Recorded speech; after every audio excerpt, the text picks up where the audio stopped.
Italy की प्रधानमंत्री Giorgia Meloni भारतीय प्रधानमंत्री के करीबी मित्रों में से एक मानी जाती है और अक्सर दोनों की मुलाकात की तस्वीरें वायरल होती भी देखी जा सकती है, जहां दोनों की ही अच्छी केमिस्ट्री नजर आती है। खैर, इन दोनों ही देश के नेताओं की दोस्ती का फायदा किसी को हो या ना हो, लेकिन इसका फायदा भारत को जरूर होता दिख रहा है। दरअसल पिछले कुछ समय से भारत और इटली एक दूसरे के करीब आ रहे हैं। इसका निश्चित तौर पर असर भारत पर आने वाले सालों में होता देखा जा सकता है। इटली की प्रधानमंत्री जॉर्जिया मेलोनी ने भारत के साथ अपने संबंधों को लेकर अच्छा खासा लंबा चौड़ा ट्वीट किया है। उन्होंने भारतीय प्रधानमंत्री को टैग करके कहा कि उनकी भारत के साथ दोस्ती लगातार बढ़ रही है। भारतीय प्रधानमंत्री मोदी से मिलकर उन्हें अच्छा लगता है। जॉर्जिया मेलोनी ने आने वाले सालों में भारत और इटली की साझेदारी को लेकर उम्मीद जताई है। उन्होंने अपने ट्वीट में आगे लिखा कि हम विभिन्न क्षेत्रों में मिलकर काम करने के लिए तैयार हैं। 2025 से 2029 तक के लिए हमने संयुक्त रणनीतिक कार्य योजना की घोषणा भी कर दी है।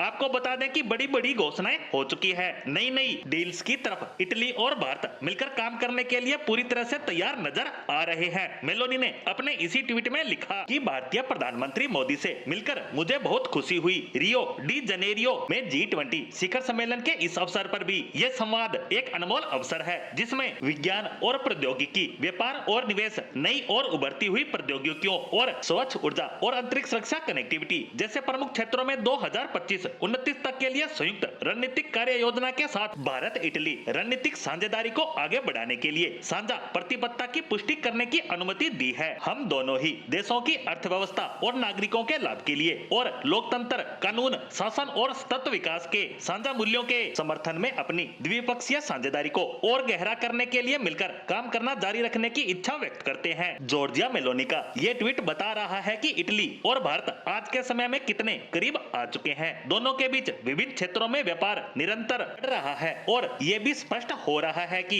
ये आने वाले सालों में और ज्यादा बढ़ता नजर आने वाला है। लेकिन इंतजार तो उस वक्त का है जब ये दोनों देश मिलकर काम करने के लिए एक साथ आएंगे और भारत का यूरोप तक व्यापार और ज्यादा सरल हो जाएगा। तब जब चीन इटली को लेकर काफी उम्मीदें जता रहा था, इकोनॉमिक कॉरिडोर को लेकर इटली के साथ काम करने की योजना बना रहा था, तब देखना होगा इटली का भारत के साथ व्यापार से लेकर रक्षा के क्षेत्र में डील इटली और भारत को और कितना ज्यादा करीब लाएगी। ये तो आने वाले वक्त में ही पता लग पाएगा। लेकिन इन सबसे चीन की चिंताएं जरूर बढ़ गई होंगी, क्योंकि इटली ने चीन के इकोनॉमिक कॉरिडोर परियोजना से पहले ही हटने की घोषणा कर दी है और अब इटली के भारत के करीब आने से उसकी चिंता की लकीरें और बढ़ती देखी जा सकती है, क्योंकि इससे दोनों ही देश रक्षा और व्यापार के क्षेत्र में तो आगे बढ़ेंगे ही, साथ ही साथ भारत की यूरोपीय देशों तक पहुंच का रास्ता भी और ज्यादा मजबूत हो जाएगा।